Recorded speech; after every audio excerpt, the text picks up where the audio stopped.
Hi అందరికీ, నేను మీ సూర్య. ఈరోజు నేను టమాటో సూప్ ఎలా చేయాలో చేసి చూపిస్తున్నాను. చూసి ట్రై చేయండి.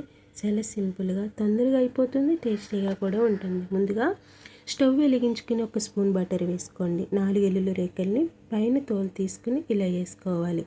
చిన్న అల్లం ముక్కని ముక్కలుగా కట్ చేసుకుని ఇలా వేసుకున్నాక ఒక బిర్యానీ ఆకు ఇలా వేసుకున్న తర్వాత 6 టమాటాలని చిన్న ముక్కలుగా కట్ చేసి ఇలా వేసుకున్న తర్వాత ఒక్కసారి కలుపుకొని మూత పెట్టుకుని బాగా ఉడికించుకోవాలి.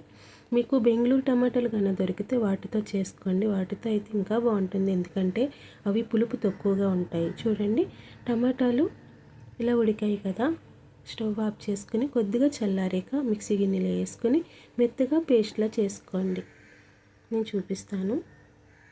ఇలా పేస్ట్లా చేసుకోవాలి. దీంట్లో మనకి చిక్కదనానికి సరిపడా ఒక గ్లాస్ వాటర్, గ్లాసున్నర లేకపోతే ఇలా వేసుకున్న తర్వాత రుచికి సరిపడా సాల్టు, 1 స్పూన్ మిరియాల పౌడర్, 1/2 స్పూను షుగర్, అంటే కొద్దిగా వేసుకోండి షుగర్ని. ఇలా వేసుకున్న తర్వాత ఇలా చిక్కబడేదాకా మరిగించుకోవాలి.